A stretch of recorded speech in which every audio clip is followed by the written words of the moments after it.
What if the future of an entire nation depended on one little girl standing by a river? In a time of fear, when a king ordered innocent babies to be taken away, one brave girl refused to look away. She stayed, she watched, she waited. Her name was Miriam.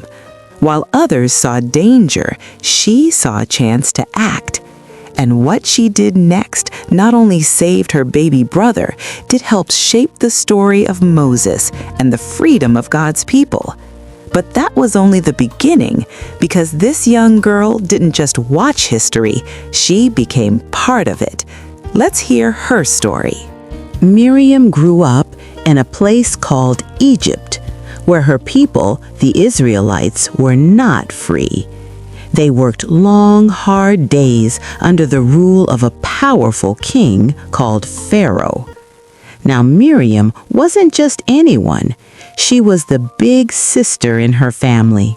And being the oldest daughter back then meant something very special. She likely helped her mother at home, cooking, cleaning, caring for younger siblings, and learning the songs and stories of her people.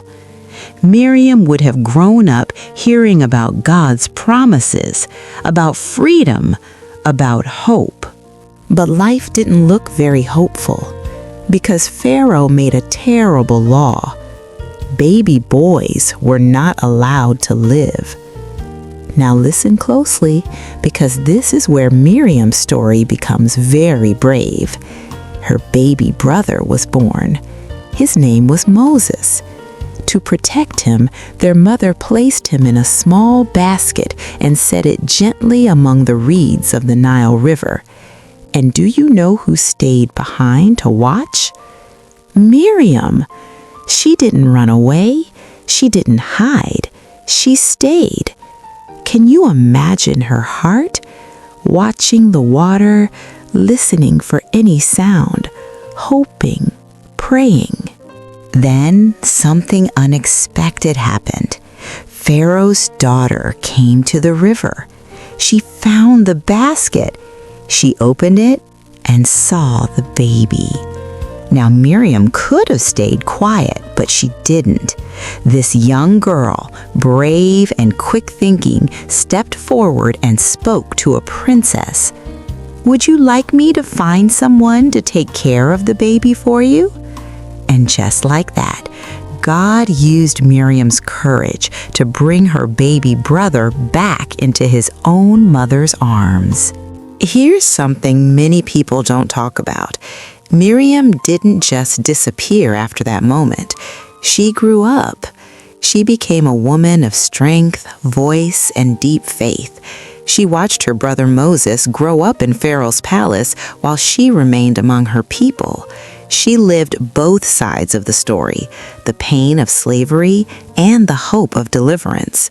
Miriam likely became known for her wisdom, her strong spirit, and her voice.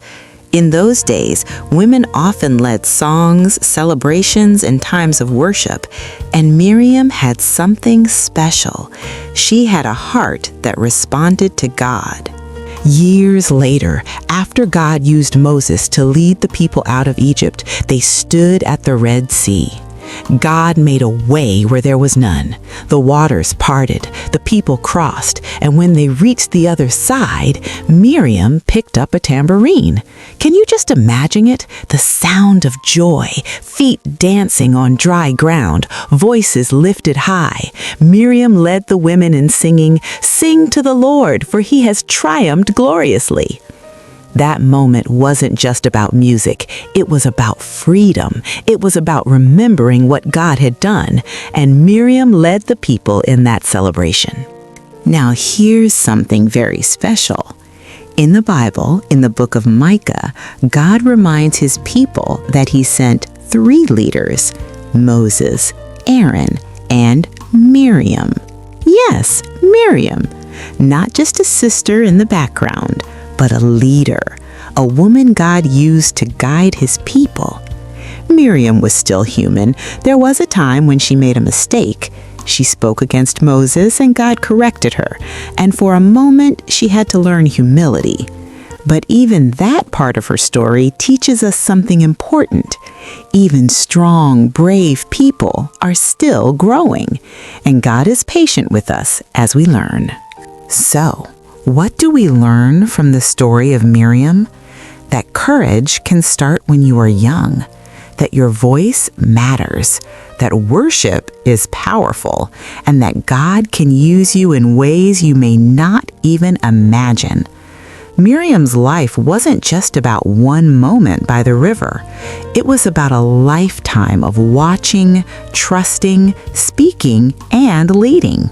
Our memory verse for today states, "Sing to the Lord, for he has triumphed gloriously." Exodus 15:21. This verse is more than just a song. It's a declaration of victory.